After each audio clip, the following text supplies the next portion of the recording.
வணக்கத்துடன் நம்ம ஒரு தமிழச்சி. இன்றைக்கி நம்ம பார்க்க போகிற ரெசிபி ரொம்ப சிம்பிளான மாம்பழம் லஸ்ஸி எப்படி செய்கிறதுன்னா வாங்க சேனலுக்குள்ளே போகலாம். தேவையான பொருட்கள், ஃபஸ்ட்டு ஒரு மாம்பழத்தை எடுத்து அதை நல்லா சுத்தம் பண்ணி தோல் இல்லாமல் அது சதைப்பகுதியை மட்டும் நல்லா சின்ன சின்ன பீசஸாக நம்ம கட் பண்ணி எடுத்துக்கலாம்.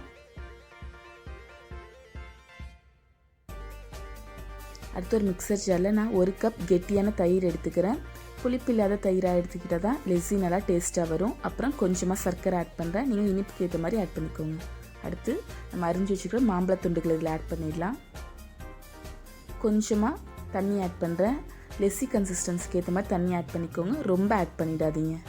இப்போ இதை நம்ம பீட் பண்ணி எடுத்துப்போம். பாருங்கள், ஒரு நிமிஷத்துலேயே ரொம்ப சூப்பரான மாம்பழம் லெஸ்ஸி ரெடி ஆகிடுச்சு. இதை நான் இப்போ சர்வ் பண்ணுறதுக்காக கிளாஸில் மாற்றுறேன். உங்களுக்கு தேவைப்பட்டால் இதில் ஐஸ் க்யூப்ஸ் கூட நீங்கள் ஆட் பண்ணிக்கலாம். ஃப்ளேவருக்காக நட்ஸ் ஆட் பண்ணிக்கலாம். நான் எதுவுமே ஆட் பண்ணல, சிம்பிளான மாம்பழம் லெஸ்ஸி தான் செஞ்சுருக்கேன். இந்த வீடியோ உங்களுக்கு பிடிச்சிருந்தா நம்ம ஒரு தமிழ் சேனலை சப்ஸ்கிரைப் பண்ணுங்கள். மீண்டும் மற்றொரு வீடியோவில் சந்திப்போம்.